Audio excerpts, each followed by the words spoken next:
MLC का उपचुनाव है और आज नामांकन हो गया है। आपके पार्टी से जो उम्मीदवार हैं कन्हैया प्रसाद और एक तरफ आरजेडी के हैं, अभी तक जो नामांकन हुआ है, क्या उम्मीद है कि जिस तरीके से 2 बार एमएलसी का चुनाव जीते राधाचरण शाह जो अभी संदेश से विधायक हैं, ये भी उसी तरीके से जीतेंगे क्योंकि आप भी एक वोटर हैं? निश्चित तौर पर फिर हम लोग यह चुनाव जीतेंगे और मैं तो जनता दल यूनाइटेड का सिपाही के साथ साथ में एक वोटर भी हूँ, पंचायत समिति सदस्य हूँ। हम लोग पुरजोर लगा देंगे कि पुनः एक बार जो एनडीए प्रत्याशी हैं कन्हैया प्रसाद, माननीय विधायक राधाचरण जी के पुत्र हैं, वो चुनाव जीतें और उनको जिताने के लिए हम लोग कोई कोर कसर नहीं छोड़ेंगे। हम लोग का पूरा प्रयास रहेगा और मेरा वोट, जदयू का वोट, सरकार के जितने भी समर्थित पंचायत प्रतिनिधि हैं सबका वोट एनडीए प्रत्याशी को ही जाएगा। जो ये वोट की बात कर रहे हैं, इसमें तो गिने चुने लोग ही वोट करते हैं, वार्ड करते हैं, बीडीसी, मुखिया, अब तो विधायक का नाम भी शायद जुड़ गया है कि वो भी वोट करेंगे। मुकाबला लोग कहते हैं कि धनबल का हो जाता है, क्या सही में होता है कि वोट लोग अपनी मर्जी से करते हैं?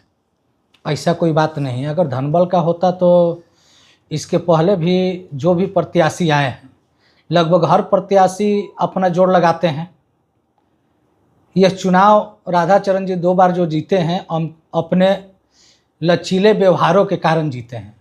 व्यवहार कुशल हैं, वो आवास पर रहे या नहीं रहे, कोई भी पंचायत निकाय का प्रतिनिधि हो या आम नागरिक हो, जब उनके दरवाजे पर पहुंचता है तो बगैर पानी मीठा के वो वहाँ से वापस नहीं आता है, वो रहे या नहीं रहे। ये जो भी 2 बार वो चुनाव जीते हैं और वर्तमान में जो संदेश का चुनाव जीते हैं, वो अपने व्यवहार के बल पर चुनाव जीते हैं। और दूसरी बात है कि एनडीए गठबंधन का भरपूर समर्थन उनको मिला है, चाहे भारतीय जनता पार्टी हो, राष्ट्रीय लोक मोर्चा हो या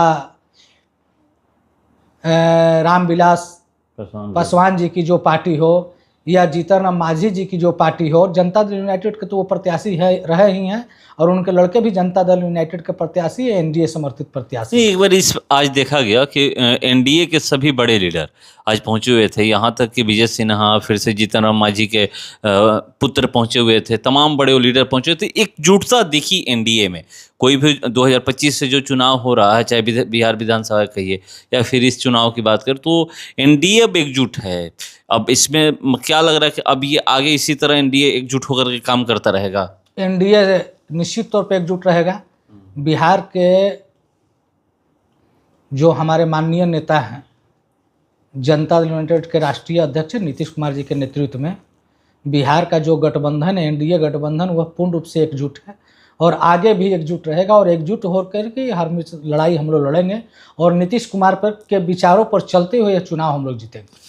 नीतीश कुमार का नाम लिए तो आप भी जानते हैं कि उन्हीं द्वारा सम्राट चौधरी को मुख्यमंत्री बनाया गया है। लोग कह भी रहे हैं कि उन्हीं का मुहर लगा और वो मुख्यमंत्री का मतलब मुख्यमंत्री बने। अब देखने में आ रहा है कि चाहे वो प्रशांत किशोर हो या फिर तेजस्वी यादव हो, एकदम हमलावर है। तेजस्वी यादव तो यहाँ तक बोल दिए कि मुझे लोग 9वीं फेल कह रहे थे, मगर 9वीं पास हूँ, फेल नहीं हूँ। मगर ये कौन पास है? 7वीं फेल की बात कर रहे हैं वो। देखिए, फेल और पास की जो लोग बात करते हैं उनको अभी सीखने की ज़रूरत है। हर पढ़ा लिखा व्यक्ति शिक्षित हो जाए इसकी कोई गारंटी नहीं है, और हर जो व्यक्ति पढ़ा नहीं हो अशिक्षित हो इसकी कोई गारंटी नहीं है। पढ़ाई का और शिक्षा के बारे में अध्ययन करने की ज़रूरत है, इसके बारे में जानने की ज़रूरत है। महामानव जो पूरे दुनिया को ज्ञान दिए, गौतम बुद्ध किसी कॉलेज में या किसी गुरुकुल में जाकर के शिक्षा ग्रहण नहीं किए थे, वो एकांत में जाकर के शिक्षा ग्रहण किए थे। जो राजनीति है और जो समाज सेवा है, इसका ज्ञान जो ज़मीनी स्तर पर जो लोगों के बीच में रहेगा उसको ज़्यादातर मालूम होगा कि लोगों की क्या समस्याएं हैं, लोगों के बारे में क्या करना है, क्या नहीं करना है, उसके दुख दर्द से वो वाकिफ़ होंगे। ना कि आप किसी में इंग्लैंड में जाकर के पढ़िए, वहाँ से आप डिग्री लेके चले आइए, आप अमेरिका जाइए, वहाँ से डिग्री लेकर के चलिए। तो डिग्री लेकर के आए तो आपकी डिग्री उसके लिए थोड़े है, डिग्री है आप उस लाइन में जाइए ना। समाज सेवा और राजनीति जनता के बीच में रह कर के की जाती है, और जो जनता के बीच में है, जनता के जो दुख दर्द को समझेगा वही जाकर के चुनाव जीतेगा, वही मुख्यमंत्री या प्रधानमंत्री बनने हुए है। ऐसे व्यक्ति की जरूरत नहीं। अगर डिग्री की बात होती तब तो हम डिग्री उठा करके ही किसी को प्रधानमंत्री और मुख्यमंत्री बना देते, देखते कि सबसे हायर एजुकेशन किसका है। तो ऐसा तो कोई बात है नहीं। हमको ज़रूरत है कि हमारे बीच में हमारे लोगों के दुख दर्द को समझने वाला कौन है।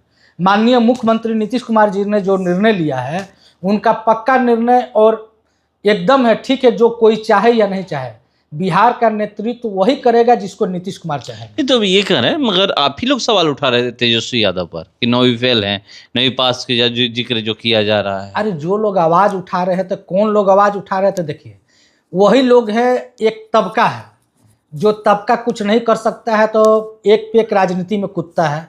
पहले जाकर के बिजनेस कहीं करेगा, कहीं कुछ करेगा, कहीं कुछ करेगा, और राजनीति में आकर के कूदेगा और कूद करके विधवा विलाप करेगा, डिग्री का विलाप करेगा।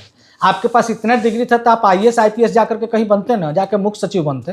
अरे बहुत सा तरीका है ना, अब्दुल कलाम के तहत वैज्ञानिक बन जाते। इतना ही आपको अगर जानकारी है तो आप क्यों आ रहे हैं इसमें?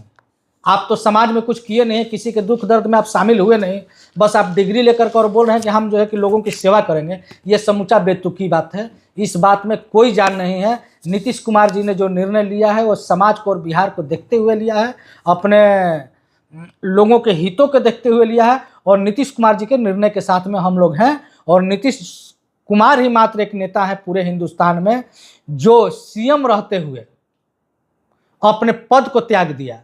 यहाँ तो मामूली एक विधायक और MP का पद त्यागने के लिए लोग वार्ड सदस्य का पद तो त्यागते हैं नहीं। वो लोग नीतीश कुमार जी के निर्णय पर सवाल उठा रहे हैं, उनको शर्माना चाहिए।